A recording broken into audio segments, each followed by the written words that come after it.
This is the Caleb Turner Talk Show on the Anchor Radio Network. And now your host, Caleb Turner.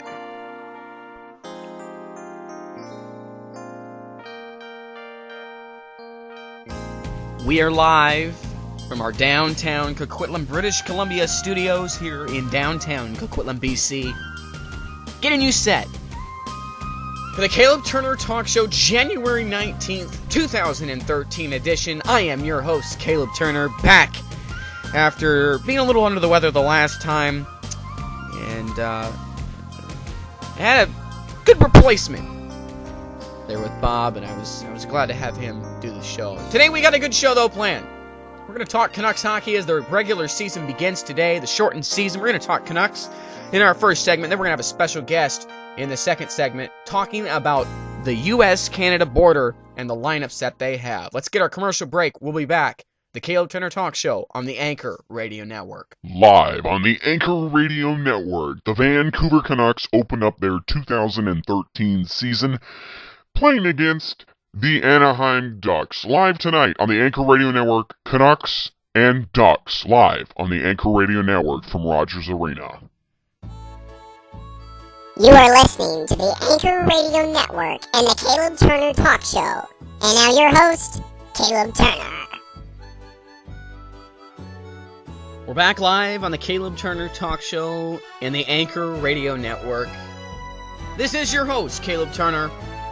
I'd like to thank you for joining us today on this, well, here in Coquitlam, it is another cloudy, partly cloudy, a little bit of sun in certain parts of BC day.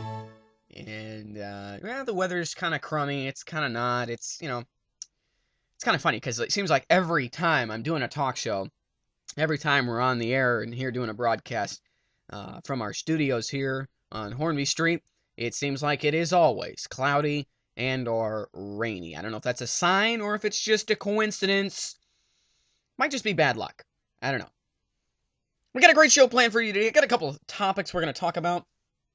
First and foremost, I think the big business and the big hullabaloo, so to speak, right now going around the sports world, and maybe even around the world, period, is hockey is back.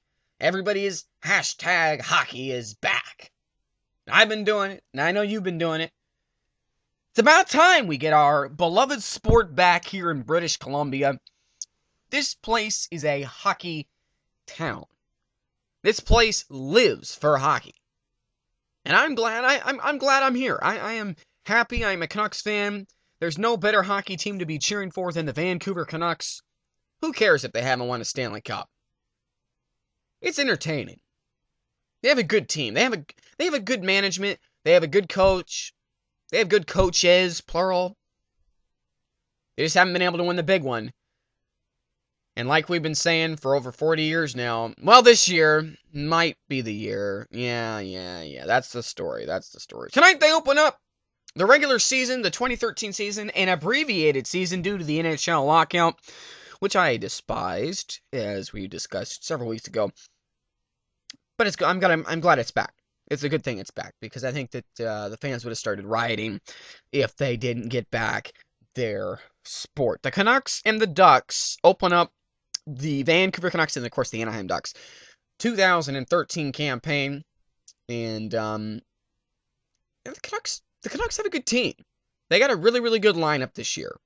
And the lineup is going to be without Ryan Kesler to start the season. When he comes back, we don't know. We don't know when he's going to come back. It could be anywhere between now and the playoffs, for all we know. And this may be the year where he doesn't come back. This may be a year where he just is injured and becomes a guy who does all the commercials. But we're unsure, but you know what? I think the Canucks are going to be able to fill in for him. You got your first line of what it was last year, Hank, Danny, and Burr. That would be Henrik Sedin, Daniel Sedin, and Alexander Burrows, for those of you who do not know their nicknames. The second line, as of tonight, looks like it's going to be Andrew Ebbett, Mason Raymond, and who's the third guy? They aren't gonna put the rookie on there, are they? Schrader? Mason Raymond, Andrew Abbott. Is it Zach Cassian? Yeah, it's Zach Cassian. Zach Cassian's on there. Not Schrader. Schrader is not playing tonight. I don't know. I do not think so. He might get the third line. I know the fourth line's Manny Malhotra, Aaron Volpatti, and Dale Weiss is what their fourth line is. I think the third line's up in the air. I know Chris Higgins is on the third line. Unsure what they're going to do with that. But the defense looks pretty good. You got Bieksa. You got Hamhuis. And you got Vandermeer. You got Barker.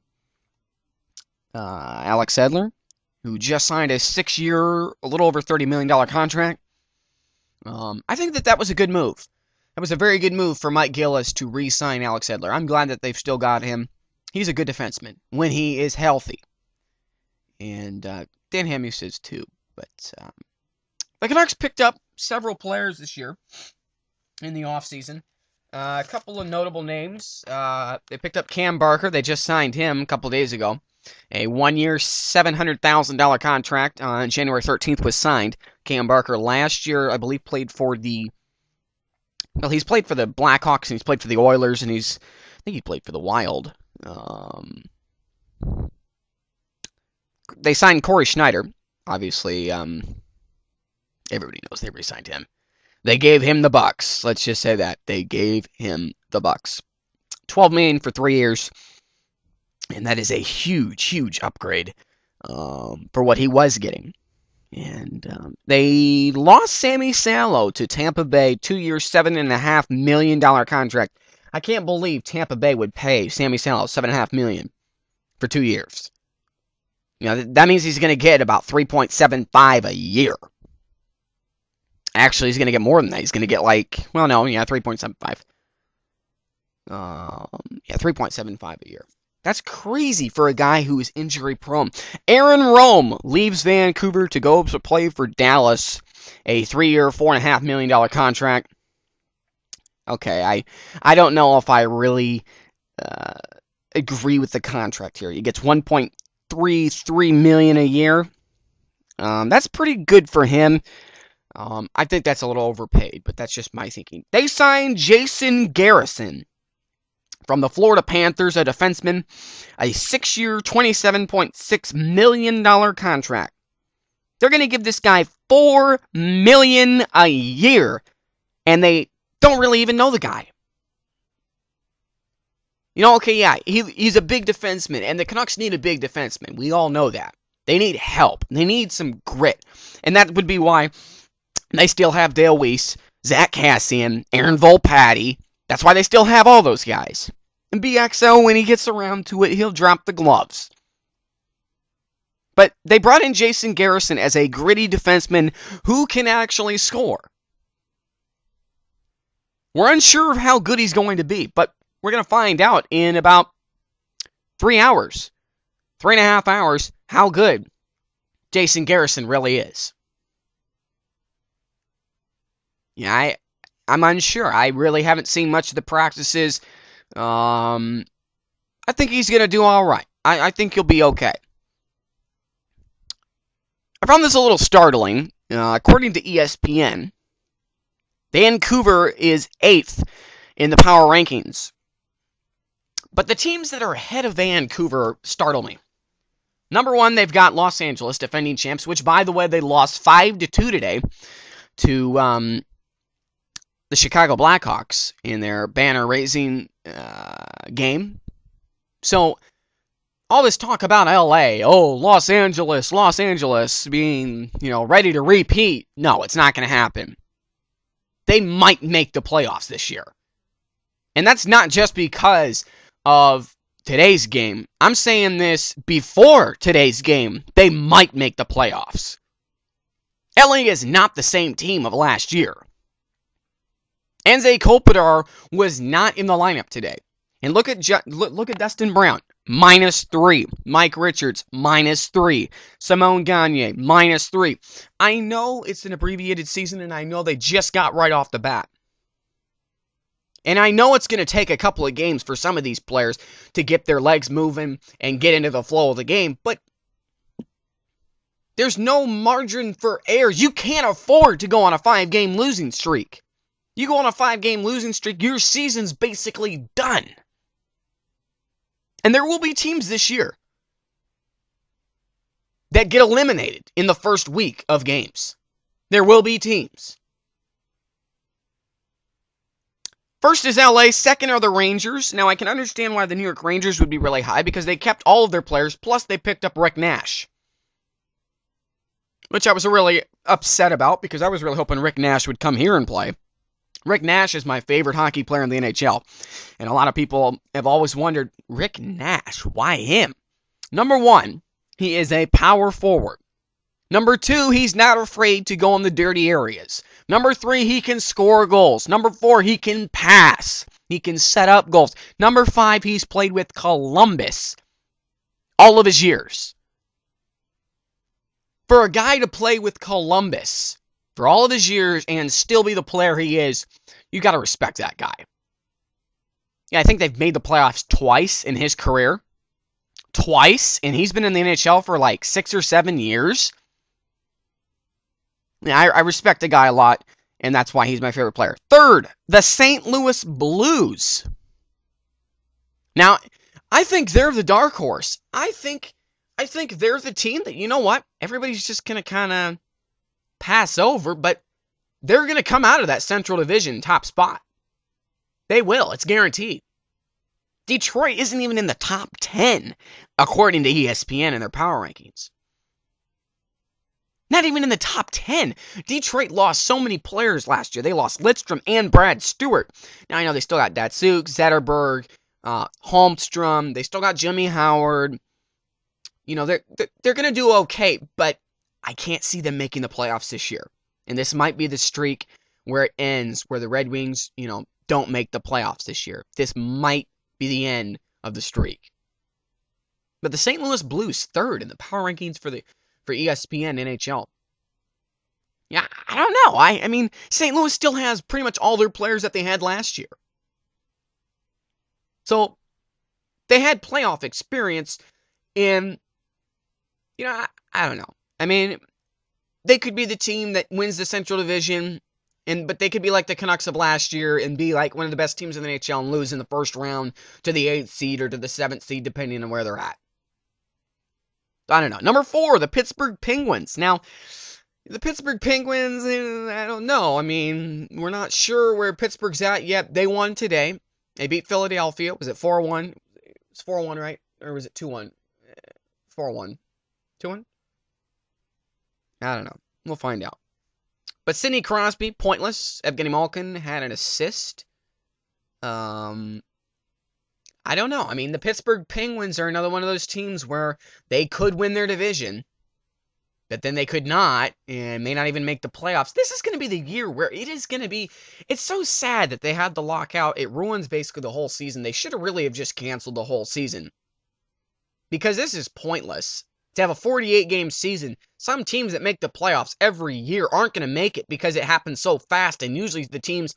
There are teams that make the playoffs, like in the past several years, that make the playoffs because of their second half of their season. There is no second half to the season this year, folks. There's only one half. It's the first 48 games. And some teams take forever to warm up. Look at the Kings last year. They barely got in because of their second half. So there is no second half to kind of ease in a bit and start beating teams and barely squeak in. No, there is none of that. So that's why this season is a totally different ball game. It's in a totally different world this season is. That's why it's going to be really entertaining to watch. In my eyes, I think it's going to be entertaining to watch this season. You're going to have teams that usually don't make the playoffs because they have such a bad second half. But because they have such a good first half, they'll make the playoffs this year. I could see the Leafs making the playoffs. I could see teams like, probably not Columbus, but I could see teams like the Oilers possibly making the playoffs this year. Teams like Dallas and Phoenix. Now, Phoenix made the playoffs, obviously. And we'll get to Phoenix later on. Number 5 in the ESPN rankings, the Bruins. Now, this is another dark horse. But this is a dark horse that I do not think is going to make the playoffs this year. And I really think ESPN, I don't know if they had some issues when they were ranking the teams, but the Bruins, I don't know. I can't see them making the playoffs this year for some reason. I think that they're going to be a team that gets a couple of injuries, and that's it. They just aren't going to make the playoffs. That's the way it's going to be for every team this year, that if they get into the injury problems, they're done. Stick a fork in them. They are over. And that's why I'm a little concerned with the Canucks this year, because Ryan Kessler's out, and that makes Andrew Ebbett step up. He's gonna have to step up, but he's gonna be playing on that second line with Mason Raymond. See, it shifts everything. When you lose one player, it shifts everything, and it does that every year. But this year it's different because you only got 48 games on the season. Sixth, they've got the Phoenix Coyotes in sixth for the ESPN Power Rankings. Sixth! They're ahead of the Canucks in the Power Rankings. Not possible. Not possible. They do have a goalie, but not possible to be ahead of the Canucks in the Power Rankings before the season starts. Now, I know the main reason for why the Canucks are farther down in the Power Rankings is because of Ryan Kessler being injured. But Ryan Kessler stunk last year. He did. He didn't have the same season that he had 2 years ago, in which he was the Selke winner and was a 40-goal scorer. He's not the same. He was not the same Ryan Kessler, and he may not even play this year. It may be not until March or April when he plays. We're just not sure. There is no timetable. So, but for the Coyotes, I haven't really taken a look at the roster for the Coyotes this year. I know that they still have quite a few players of what they had last year. I know they still have Mike Smith, the goaltender, and Mike Smith is an incredible goalie, just to let everybody know. Mike Smith is. So, I don't know. The Coyotes might be good. Seventh, the Minnesota Wild are seventh. Seventh place. Now, I know they picked up, was it Danny Heatley? They picked up Danny Heatley, right? They picked up somebody big this year. But Minnesota, Devin Setoguchi, what is their goalie, Backstrom? Do they still have Backstrom, or am I in the, yesterday era? I got to get a roster for Minnesota. We got to work on getting a roster for Minnesota. I want to see who's on the Minnesota Wild. I cannot believe that they are ranked ahead of the Canucks. Eighth place, you got the Vancouver Canucks, and that's where we come to. Eighth, you got the Coyotes and the Wild ahead of the Canucks. I can understand the Rangers and understand the Penguins. I don't really understand the Kings. Now, I know that, they're Stanley Cup winners, so they're expected to be ranked in the top because they won the Cup. And I can sort of expect the Blues. I don't know. I know the Blues were they second last year in the West. They won their division. So, I don't know. To tell you the truth, I'm not too sure about the power rankings for ESPN. In my eyes, what I would say is legitimately in those 8, LA is probably where the Canucks are at in 8th. So you got, I would say, number 1, the Rangers. I think that with the lineup that they have and the way that their past seasons have had, I think John Tortorella is going to finally turn it around. Number 2, I would say, in this list, I would say the Penguins. The Penguins just have too many guns on their team. So, right there, it would set up an Eastern Conference final between the Rangers and the Penguins. You notice the Devils aren't in the top 8. And they were in the Eastern Conference final last year against... No, they were in the Stanley Cup final. I'm sorry. Yeah, that's right. They were in the Stanley Cup final against LA. I forget. I really didn't follow it after the Canucks got knocked out in the first round. I just watched some of the games. I didn't really follow who was who, but I just was oblivious to the fact of the teams that were playing. And in third, I would probably put, I got to go my Canucks. I know I'm a homer, and I know I'm going to sound like a homer, but you know what? The Canucks this year look good.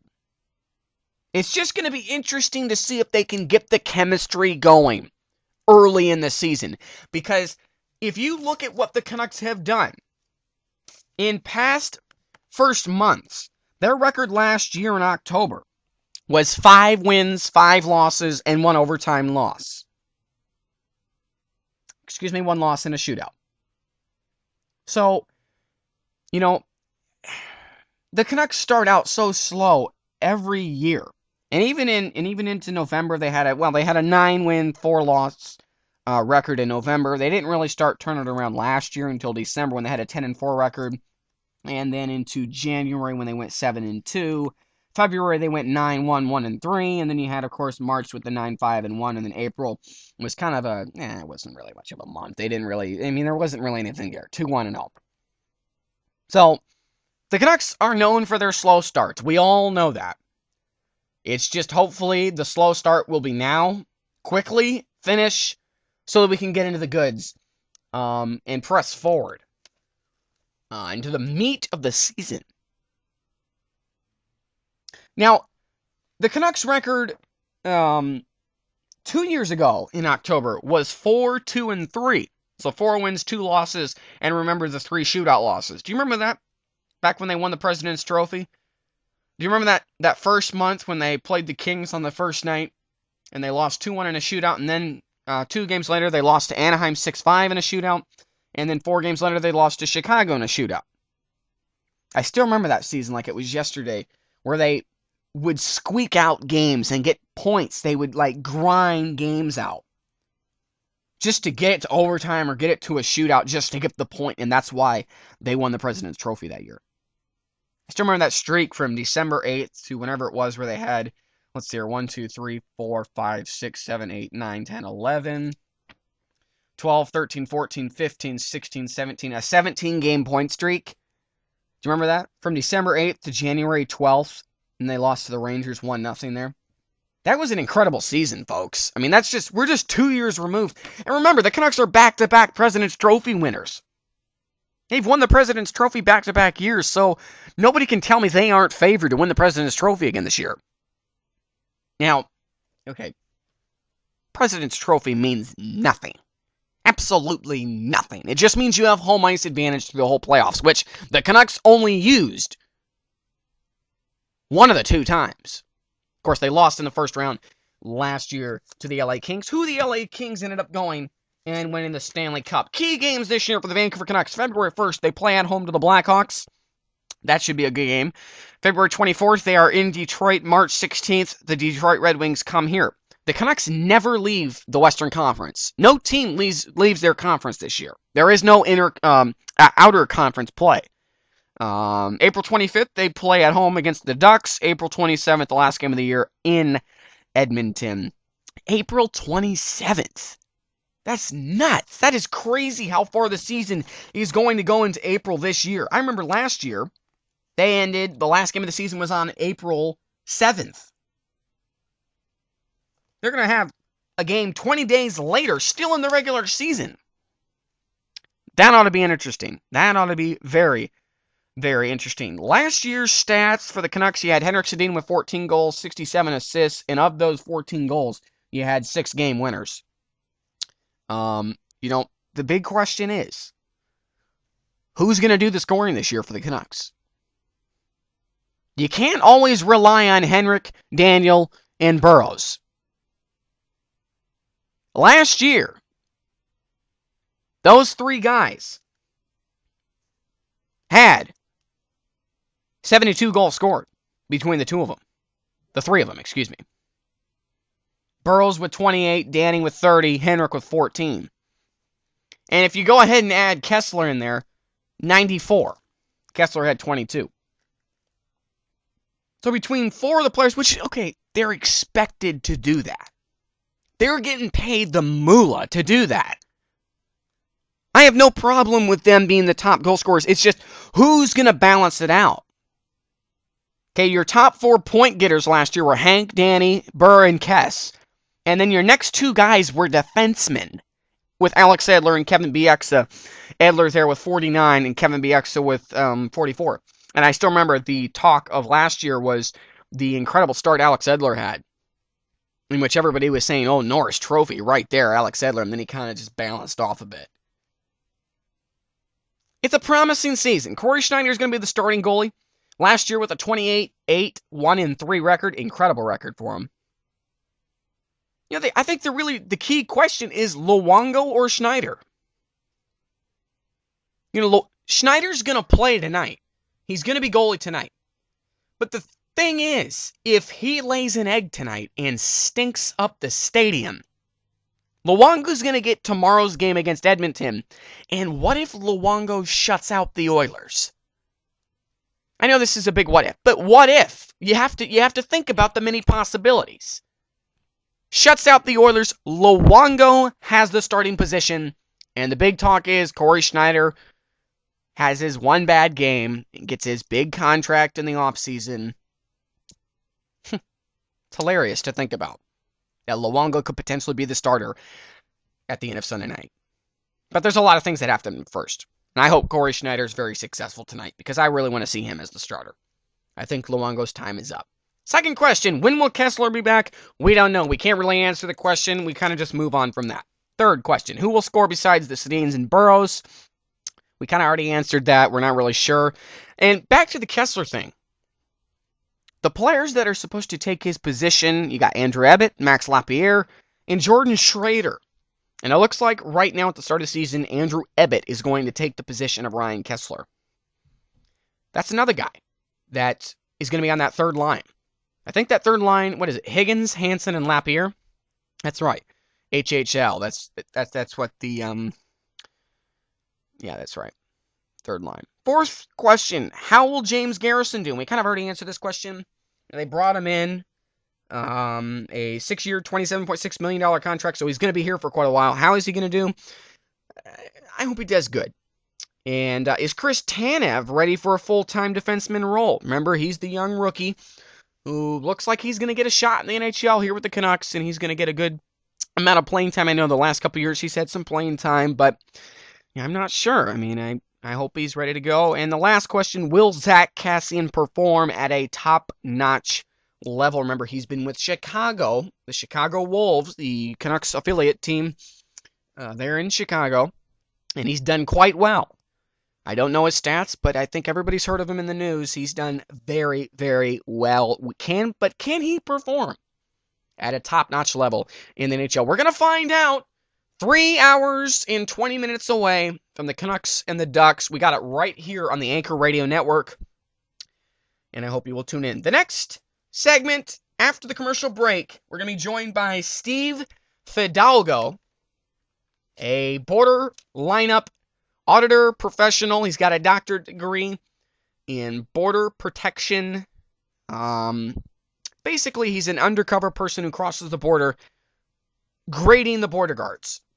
And we'll talk with him and more on the Anchor Radio Network. This is the Caleb Turner Talk Show. You got it live on the Anchor Radio Network. We'll be right back.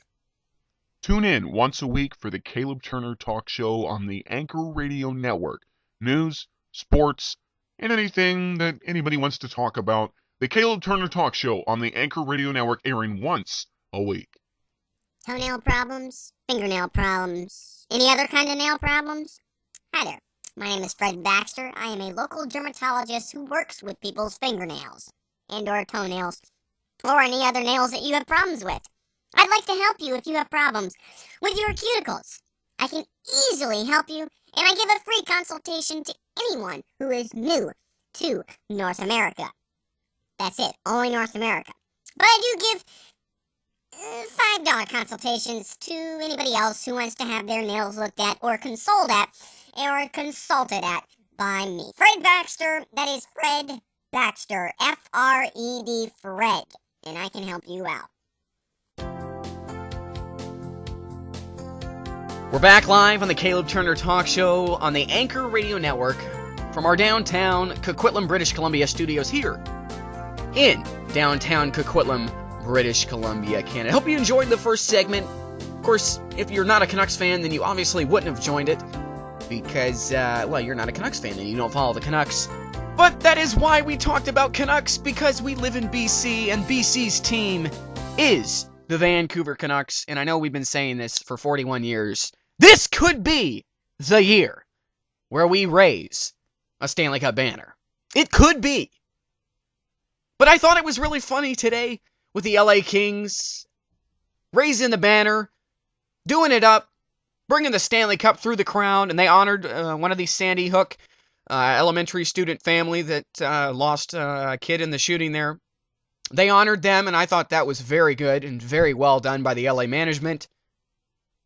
But then when it came time to play hockey, they lose 5-2 to the Chicago Blackhawks.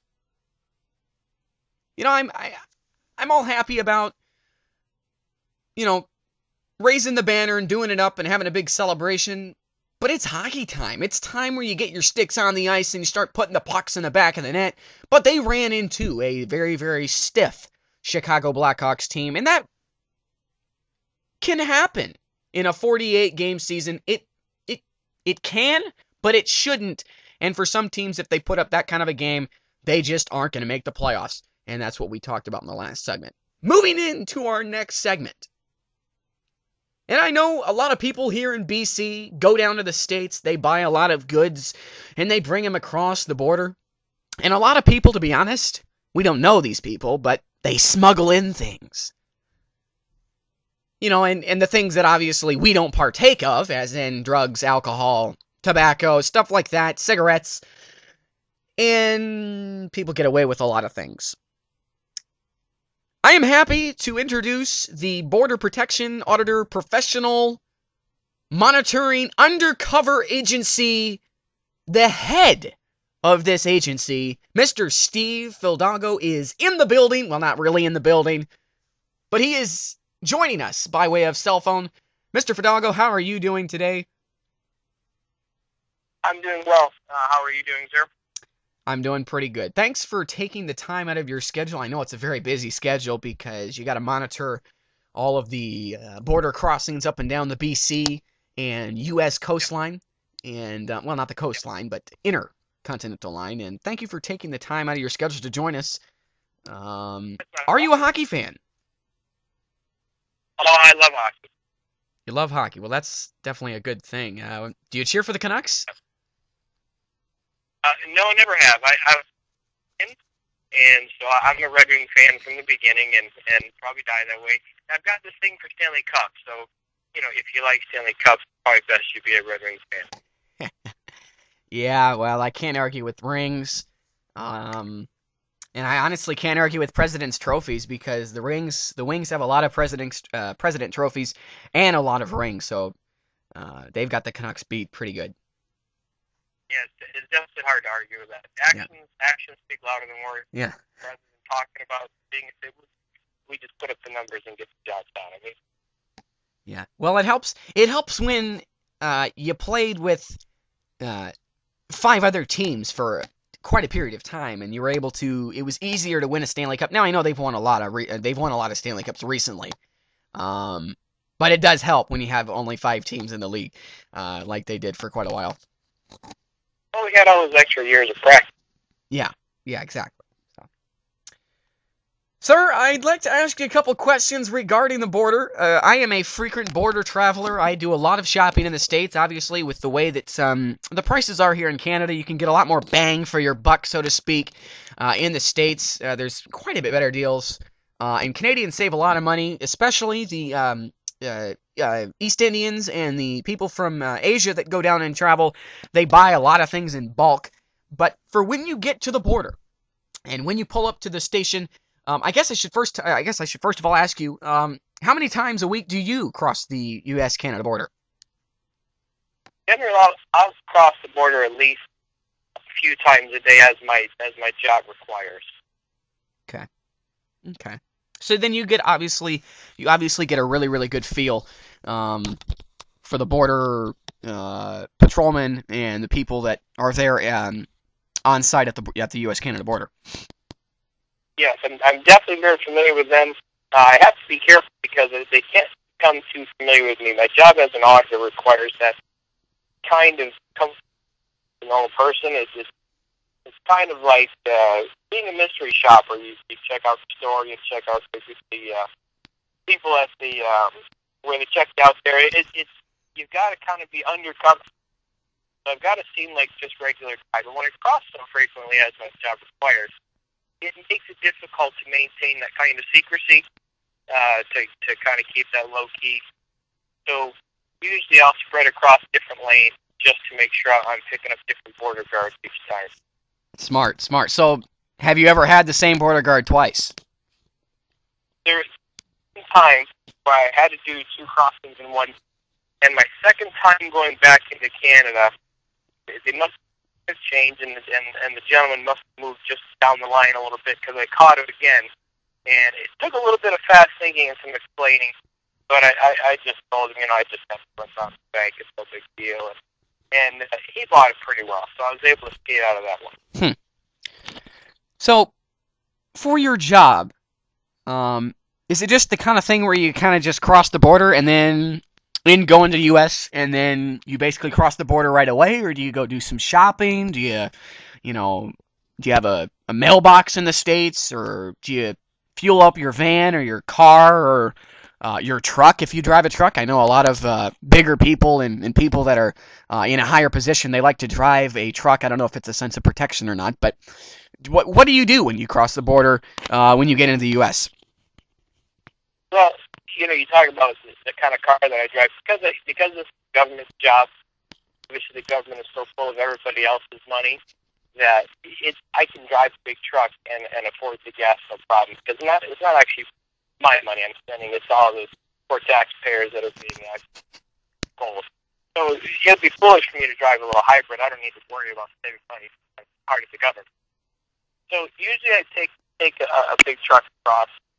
There'll be times that I'll come across and get something. Sometimes I'll fill up the tank or something like that to give my reason for crossing back into the country, some validity. Or sometimes I'll just there's a phrase we use as border auditors. I'll flagpole, and what that means is I'll cross into one country and pull a U-turn as soon as possible and head right back to the other country. Yeah, you brought up a good point there with the way that the government works and the taxpayers. And have you always driven a truck, or have you ever had the opportunity to own let's say a luxury car, as they would say in the car industry, like maybe a Mercedes or a Beamer or maybe a Lexus, or maybe even getting into the bigger exotic cars like a Maserati or even a Lamborghini or something like that? Have you ever had the awesome privilege of being able to own one of those kind of vehicles? Well, not that I couldn't afford one, being that I worked for the government, like a Maserati, it would be no problem, but that expensive tends to be very high theft, and I just feel like unless it's locked in a garage, there's no really safe place I can keep that. So I try to keep it down with more of a basic, everybody else kind of a car, like a Mercedes SUV or something like that. Well, then it's good that you haven't let your position get to your head, because I know a lot of people, especially even in the radio business, a lot of people let the position kind of get to their head, and they kind of become these giant airheads, as you know, the candy. And yeah, and it can get a little bit interesting. They brag about their vehicles that they have. They brag about the houses that they own. If you don't mind me asking, what kind of a house do you own? Like, what kind of location? We're not going to ask you where you live, obviously, but is your house a beachfront home, or do you live in a high-rise, a penthouse suite, or are you just a simple living person who just lives almost like a vigilante, almost among us? Well, my personal home. Now, this doesn't include my rental home. My personal home is I'm kind of a rustic kind of a guy. When I'm off work, I kind of like to be out away from the city a little bit, out away from people, close enough to where I could still come in for dinner every evening.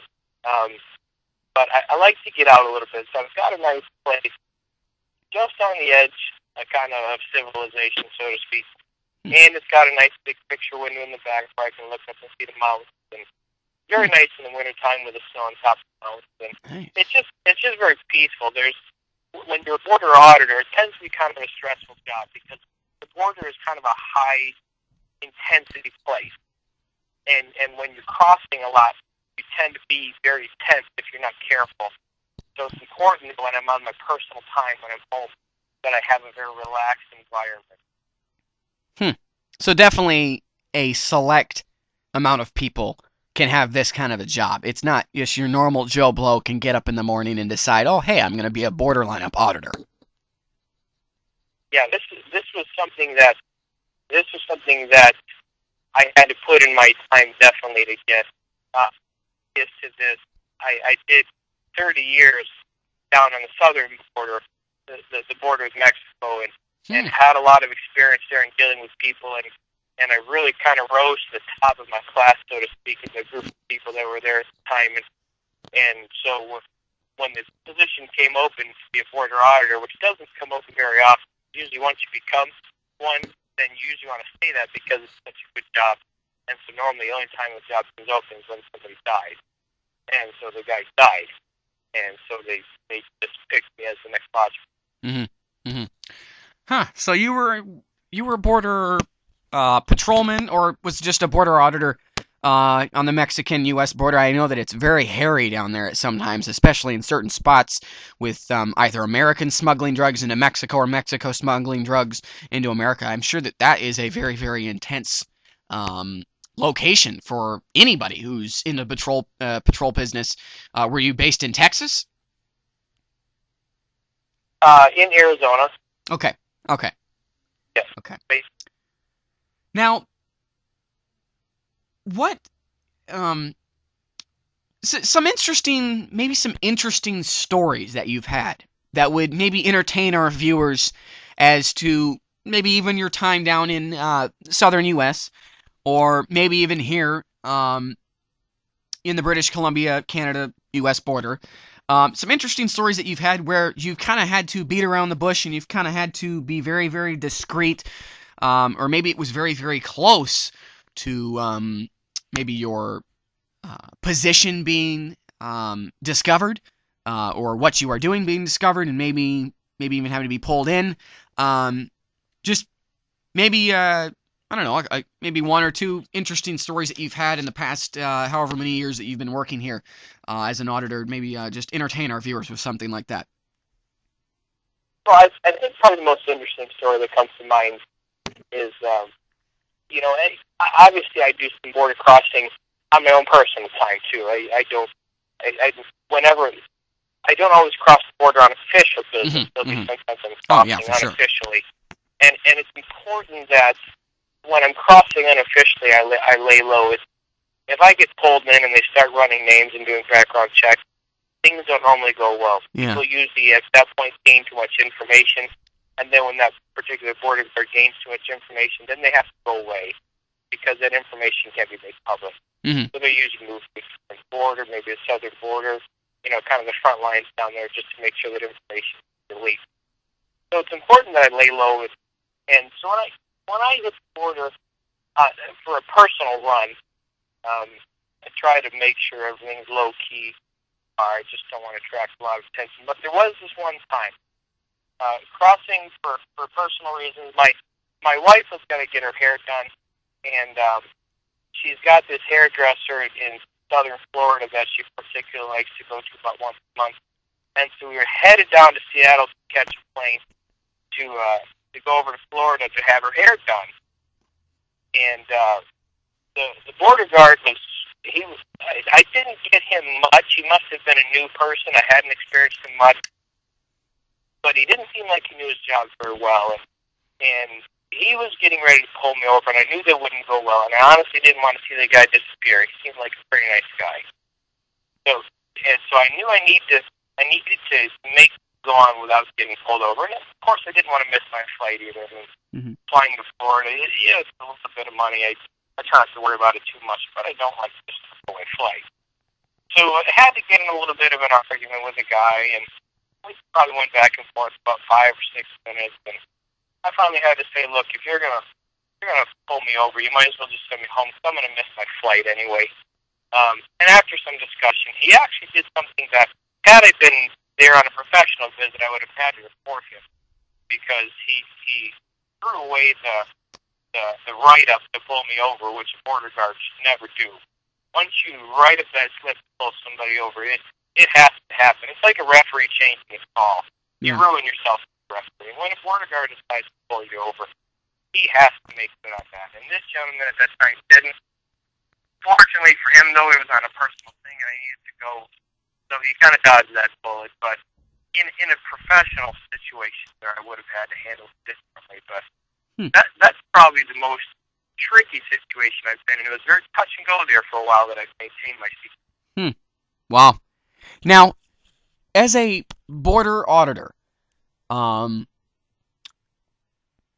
you ever get to see maybe something that happens at the border, like maybe an incident where maybe a gun is discovered, or maybe a huge amount of money is discovered, or maybe there is a wanted individual who crosses the border and his name pops up? Maybe you're second in line, or maybe you're third in line, or maybe you just crossed the border and you see it in the rearview mirror, and because you have a position in the border crossing industry as a auditor, maybe stopping and watching and maybe seeing how the border guards handle some certain situations. Has that ever happened before? Well, unfortunately, since auditing the northern border, I don't normally run into that. That was more of a daily occurrence in the southern border, as I was just a border protection agent at that point. But working the northern border as an auditor, you don't really see a lot of things like that. And actually, these guys tend to have pretty boring, unexciting jobs. I think about the most exciting thing you'll see is if in the border into the U.S. with Kinder eggs. And they get pretty excited. Usually they'll have 6 or 8 people come out of the building, guns drawn, somebody's getting their face shoved into the ground. It just doesn't usually go very well. And then the border shuts down for at least a few hours while they decontaminate the area. That's probably the worst you'll see at the northern border. So, just a word of advice for people out there that are listening right now. So, they're thinking, hey, what can I bring across? Don't bring Kinder eggs to the U.S. You might think, well, I can hide them under the spare tire and put them through, trunk or something. But they'll find those Kinder eggs. They will find those Kinder eggs. They have nothing else to do. Nobody actually does anything illegal at this point. So they'll find those Kinder eggs, and it's gonna be a hard couple of days for you, because they're gonna put you in a cell, hold you for 48 hours, no question. I think you get like some water and bread. That's about it. But other than that, that's about the most exciting thing that happens at the northern border. Wow. Take it from an expert, people. This guy knows what he's talking about. You said 30 years of working as a protection officer, and how many years now as an auditor? My 8th year as an auditor here at the North. Wow.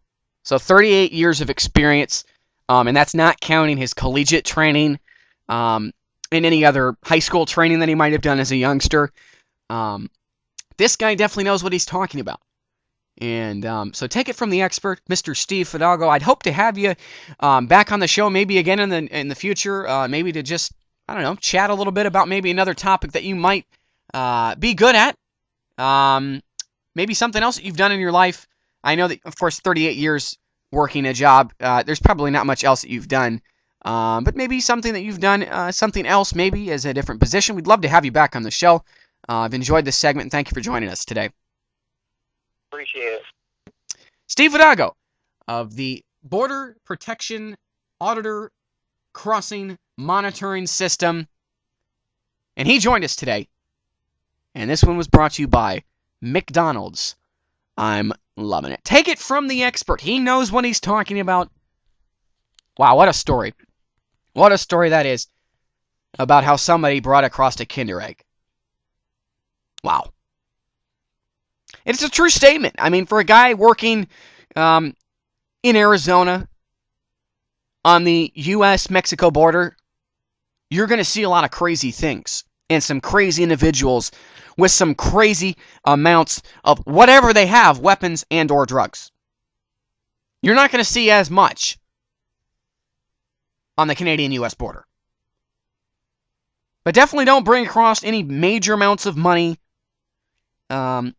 It's not necessary. Take it from an expert. Steve Fidalgo of the Border Control Protection Monitoring Auditor System Company, here based in somewhere in British Columbia. We do not know the exact location of this business. It is not necessary, and it is not needed to be known. That wraps it up for us today on the Caleb Turner Talk Show. I hope you all enjoyed the broadcast, and let me tell you this. Enjoy tonight's hockey game. enjoy this weekend of hockey. You've got the Ducks tonight. You've got the Oilers tomorrow night. It is going to be an incredible week of sports, and I am looking forward to it as a number one sports talk show host and also as a news host. This is going to be an incredible weekend. I am totally enjoying this weekend. And, of course, on Sunday, you got some basketball games, and, of course, today you had college basketball. And, of course, tomorrow, we did not mention this, but tomorrow the AFC Championship game and the NFC Championship game in the NFL. Go Ravens and go Falcons. I am a Seahawks fan. I do not want the Niners into the playoffs. And I, number one, as an NFL fan, do not want to see the Patriots win another one. And if they get to the Super Bowl, they'll win this year because the last several years they haven't. That wraps it up for us, the Caleb Turner Talk Show on the Anchor Radio Network. Hope you have enjoyed the broadcast. We'll be back next week for more on the Caleb Turner Talk Show. You can listen to our podcast at theanchorradionetwork.com and look underneath talk shows. The Caleb Turner Talk Show is the number one listened to talk show on the Anchor Radio Network. And the Anchor Radio Network being the number one listened to radio network all across Canada, nationwide, from coast to coast, Newfoundland, Labrador, all the way here to the east, to the west coast of British Columbia, Canada. Thank you for listening today. Stay safe. Enjoy the weekend. Please be safe on the roads. It is very icy, especially here in British Columbia, with the below zero temperatures. That wraps it up for us today on the Caleb Turner Talk Show. You are listening to the Anchor Radio Network. You are listening to the Anchor Radio Network and the Caleb Turner Talk Show. Tune in every week for a new Caleb Turner Talk Show live on the Anchor Radio Network.